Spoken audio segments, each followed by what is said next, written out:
আসসালামু আলাইকুম প্রিয় শ্রোতা বন্ধুরা, আমি রৌনক আর আপনারা শুনছেন ভয় ডায়েরি। আজকের ঘটনাটি আমাদের কাছে ইমেলের মাধ্যমে পাঠিয়েছেন মুন্সিগঞ্জের একজন। তিনি লিখেছিলেন, আসসালামু আলাইকুম ভাই, আমার নাম সাব্বির। আজ আমি আপনাদের এমন একটি ঘটনা বলতে যাচ্ছি যেটা ঘটেছিল 1970 সাল থেকে 1975 সালের মধ্যের সময়। ঘটনার কথা মনে পড়লে আজও আমার শরীর শিউরে ওঠে। ঘটনাটি শুরু হয় মামার বাড়িতে বেড়াতে যাওয়ার সময়। তো চলুন ঘটনাটি শুরু করা যাক সাব্বির ভাইয়ের ভাষায়। আসসালামু আলাইকুম রৌনক ভাই, আপনি কেমন আছেন? আশা করি ভালো আছেন আর আপনি সবসময় ভালোর পথে থাকেন। আজকে আমি আপনাদের এমন একটা ঘটনা বলতে যাচ্ছি যেটা ঘটেছিল 1970 সাল থেকে 1975 সালের মধ্যকালীন সময়। সেই ঘটনা যা ঘটেছিল তা আজও আমার মাথায় মনে পড়লে আমার গা শিউরে ওঠে। তো চলুন ঘটনাটি শুরু করা যাক। গ্রীষ্মের ছুটি চলছিল, আমি তখন ক্লাস 9-এ পড়ি। ছুটি কাটানোর জন্য আমি মামার বাড়ি মুন্সিগঞ্জে গিয়েছিলাম।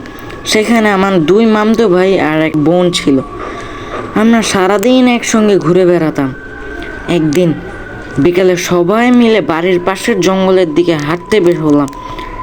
গ্রামের লোকজন জায়গাটাকে খুব একটা পছন্দ করতো না। তারা বলতো সন্ধ্যার পর ওই জঙ্গলে না যাওয়াই ভালো, কিন্তু তখন এসব কথায় আমরা বিশ্বাস করতাম না। হাঁটতে হাঁটতে আমরা জঙ্গলের বেশ ভিতরে চলে যাই। হঠাৎ আমার ছোট মামতো ভাই থেমে গেল। সে কাঁপা গলায় বলল, ওইটা কি? সামনে তাকিয়ে দেখি একটা বড় পাটি দিয়ে মোড়ানো কিছু একটা মাটিতে পড়ে আছে। দূর থেকে একটা অদ্ভুত গন্ধ আসছিল। আমরা ধীরে ধীরে কাছে গেলাম আর তখনই দেখি পাটির এক কোণা থেকে মানুষের হাতের মতো কিছু একটা বের হয়ে আসে। আমাদের সবার বুক ধক ধক করে উঠল। মনে হচ্ছিল এটা একটা লাশ। ভয়ে আমরা দৌড়ে গ্রামে ফিরে যাই। গ্রামের কয়েকজন লোককে নিয়ে আবার সেখানে আসি, কিন্তু আশ্চর্যের বিষয় সেখানে কোনো লাশ ছিল না, পাটিও ছিল না, যেন কিছুই কখনো সেখানে ছিল না। সবাই ভাবলো আমরা হয়তো ভুল দেখেছি, কিন্তু ঘটনা এখানেই শেষ হয়নি। সেই রাতেই আমি একটা অদ্ভুত স্বপ্নে দেখি জঙ্গলের মাঝখানে সেই পাটিতে মোড়ানো জিনিসটা পড়ে আছে আর ধীরে ধীরে সেটা নড়ছে। তারপর একটা কণ্ঠস্বর বলছে, আমাকে খুঁজে বের কর। হঠাৎ ঘুম ভেঙে যায়। ঘরের দিকে তাকিয়ে দেখি রাত 3টা। ঠিক তখনই জানালার বাইরে কারো হাঁটার শব্দ শুনতে পাই। মনে হচ্ছিল কেউ বাড়ির চারপাশে হাঁটছে। সাহস করে জানালার ফাঁক দিয়ে তাকাতেই দেখি দূরে একটা কালো অবয়ব দাঁড়িয়ে আছে আর তার কাঁধে কিছু একটা ঝুলছে।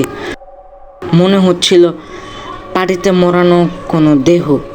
আমি চিৎকার করে উঠতেই অবয়বটা অন্ধকারে মিলিয়ে গেল।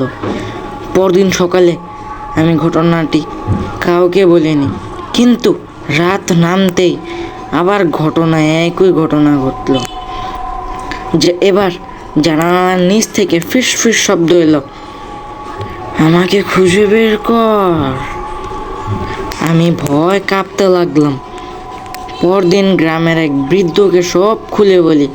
তিনি অনেকক্ষণ চুপ থেকে বললেন, বছর কয়েক আগে ওই জঙ্গলে একজন অচেনা লোকের লাশ পাওয়া গিয়েছিল, কিন্তু খুনিকে কখনো ধরা যায়নি। কথাটা শুনে আমার শরীর ঠান্ডা হয়ে গেল।